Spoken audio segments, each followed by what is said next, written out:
Halo teman-teman para peternak, utamanya peternak pemula. Nah, kali ini saya ingin berbagi pengalaman cara bikin silase dengan bahan rumput odot.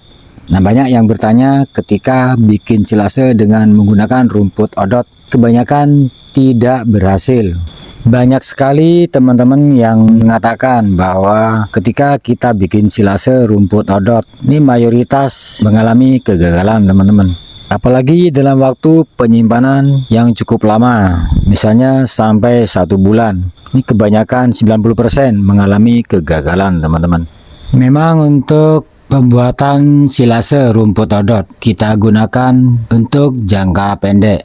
Misalnya 7 hari habis kita gunakan untuk pakan ternak kita, maka tidak akan ada kendala dan pakan silase kita tetap aman. Tapi ketika kita akan menggunakan silase rumput odot kita dalam jangka waktu penyimpanan dan kita gunakan dalam jangka waktu yang cukup lama, misalnya 1 bulan atau 2 bulan, ini butuh trik khusus teman-teman untuk kita bikin silase rumput odot dengan keberhasilan yang tinggi, dengan hasil yang maksimal. Nah, sekarang bagaimana caranya kita bikin silase rumput odot dengan hasil yang maksimal dan bisa kita simpan dalam jangka waktu yang panjang. Simak video ini sampai selesai, jangan di skip agar tidak gagal paham. Nah, seperti apa? Kita ikuti videonya. Cara bikin silase rumput odot dengan hasil maksimal yang bisa kita gunakan dalam jangka waktu yang panjang. Yang pertama adalah rumput odot yang kita panen harus cukup tua teman-teman. Minimal usia sudah 2 bulan atau 2 bulan setengah baru kita panen odot kita, agar kadar airnya berkurang, agar kadar air tidak terlalu tinggi. Nah, seperti ini teman-teman, bisa teman-teman lihat bahwa rumput odot saya sudah berusia 2 bulan lebih. Tingginya sudah mencapai 1,20 meter hingga 1,40 meter. Ini sudah cukup tua teman-teman dan kadar airnya sudah berkurang. Jadi kita panen setelah cukup usia seperti ini agar kadar air sudah berkurang. Ketika odot kita masih usia di bawah 2 bulan, ini kadar airnya sangat tinggi teman-teman, masih terlalu muda ketika kita mau bikin silase rumput odot. Ketika kita memberikan langsung bebas teman-teman, usia berapapun odot bisa kita panen. Apalagi untuk cempe, ini bebas teman-teman untuk kita panen dalam usia berapapun. Tapi ketika kita bikin silase, maka usia harus 2 bulan lebih agar kadar airnya sudah berkurang. Seperti ini, tinggi sudah mencapai 1,20 meter sampai 1,40 meter. Seperti ini. Ini lumayan teman-teman, sudah kering total baik daun batang. Kemudian untuk langkah yang kedua, setelah kita panen odot kita, maka kita buang daun bawahnya yang kering teman-teman. Jadi kita buang, karena ketika kita bikin silase dengan mencampur daun kering seperti ini, apalagi musim hujan, ini banyak yang mengalami kebusukan akibat dari kebanyakan daun-daun kering. Jadi kita protoli dulu teman-teman, kita buang atau kita bisa berikan langsung pada ternak kita. Jadi kita pisah, tidak dibikin silase dengan daun keringnya teman-teman. Kita bersihkan seperti ini hingga tinggal batang dan daun hijaunya aja. Dan saya pribadi ketika habis panen odot, saya langsung buang daun bawah yang kering seperti ini teman-teman di lahan. Jadi kita pisah langsung di lahan. Kalau dibawa ke rumah ini berat teman-teman, ketimbang kita bawa sampah, mending langsung kita buang di lahan seperti ini. Kalau memang tidak diperlukan, tinggal kita bakar, maka dalam sekejap ini sudah ludes teman-teman. Jadi tidak mengotori lahan kita. Kita bisa langsung bawa hasil panen kita yang sudah bersih.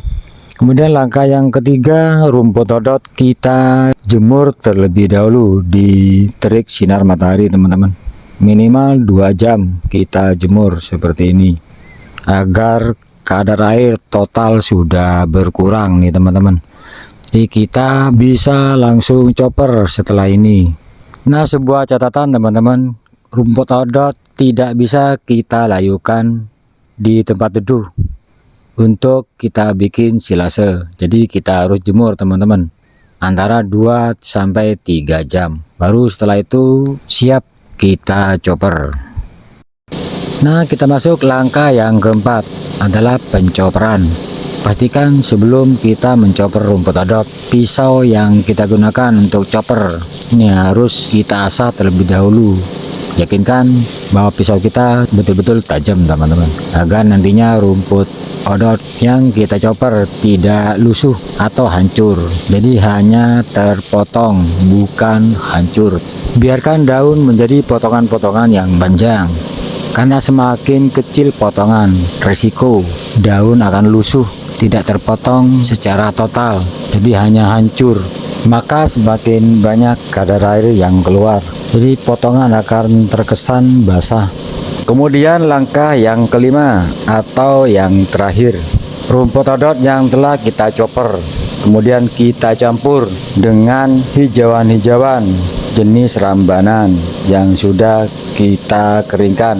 Ini bukan suatu keharusan, tapi perlu kita lakukan dengan pencampuran daun kering dari ramban ini teman-teman, agar silase odot kita dijamin berhasil dengan maksimal tanpa kegagalan. Tapi kalau saya pribadi, inilah yang saya lakukan ketika saya bikin silase rumput odot. Saya biasa rumput odot yang kita chopper, kemudian kita campur dengan hijauan-hijauan yang sudah saya keringkan. Misalnya daun klarisidi, daun jaran, atau teman-teman bisa gunakan daun-daun lain yang sudah dikeringkan, meskipun itu hanya 20%.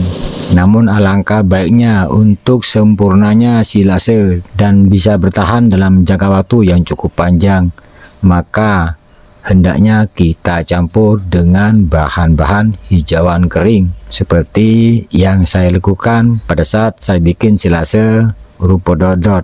Mayoritas rumput di lahan saya adalah rumput odot, 60% rumput odot dan 40% rumput pakcong. Dan saya tidak pernah mengalami kendala untuk silase rumput odot saya, karena memang saya ini penjual silase untuk teman-teman di sekitar Pamekasan, Sampang, dan Sumeneb, dan juga di lingkungan komunitas saya sendiri. Dan perlu menjadi catatan bagi teman-teman, khususnya bagi pemula, jangan mencampur dedak, padi, atau polar pada bahan silase yang basah. Justru ketika kita mencampur dedak, maka dedak yang basah akan menimbulkan bau yang tidak enak nantinya teman-teman, karena dedak sendiri bukan pengering. Jadi yang terbaik kita campur dengan hijauan-hijauan yang sudah kita keringkan terlebih dahulu, agar hasil silase kita maksimal dan baunya enak, tidak sekedar bau tape, dan tentunya bisa kita simpan dengan jangka waktu yang lama. Selanjutnya untuk proses pembuatan silase seperti biasa yang kita lakukan di video kakek kandang sebelumnya teman-teman. Bisa teman-teman lihat proses pembuatan silase dengan kepadatan yang maksimal, dengan cara setiap pengisian satu dek kita injak-injak teman-teman. Jadi ketika per dek kita injak-injak, maka kepadatannya akan maksimal. Pembuatan silase memang butuh ketelatenan agar hasilnya memuaskan teman-teman. Tidak sekedar bau tape, tapi aromanya aroma masakan Padang. Penginjakan silase di tong ini harus dengan gerakan lari-lari kecil teman-teman, bukan hanya injak-injak jalan, tapi harus lari-lari kecil mengelilingi tong, muter hingga 2 atau 3 kali agar betul-betul padat dan hampa udara.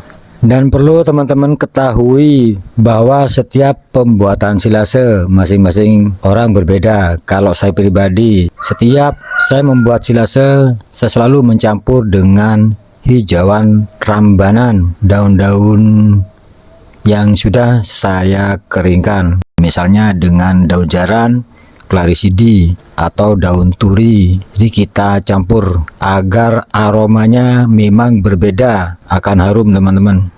Alangkah baiknya ketika kita menggunakan dedak padi ini hanya untuk finishing teman-teman, untuk penutup akhir, jadi maksimal untuk kedap udara. Dan untuk proses akhir saya biasa menggunakan pemberat berupa kastil teman-teman, untuk mempermudah rapatnya tutup dan mengunci klam, karena saya memang berat badan cuma 52 kg, tapi bisa kita siasati dengan penutupan ditambah dengan pemberat-pemberat. Ini saya menggunakan kastil sampai 6, jadi bisa rapat betul, jadi pengunciannya akan mudah. Ketika sudah terkunci maka kastil kita buka kembali. Nah, kastil ini cukup berat teman-teman, sekitar 5 kg per kastil. Ini ribet tapi cukup membantu saya agar tutup tong bisa rapat total, sehingga dengan mudah saya mengunci kelamnya. Dan tentunya hasil selesai kita betul-betul padat. Kemudian setelah 5 hari kita lihat hasil silase kita. Nah, hasilnya seperti ini teman-teman, dengan silase warna kuning keemasan dan aromanya aroma masakan Padang, karena saya mencampur dengan daun singkong karet, daun jaran, Clarisidi, dan daun turi. Jadi hasilnya seperti ini teman-teman. Memang butuh ketelatenan, pengalaman untuk hasil yang maksimal. Kita coba step by step seperti apa hasil yang maksimal, harus kita coba teman-teman. Oke, demikian tutorial kali ini, semoga bermanfaat. Wassalamualaikum warahmatullahi wabarakatuh. Salam ternak dari kota Pamekasan, Madura, Jawa Timur.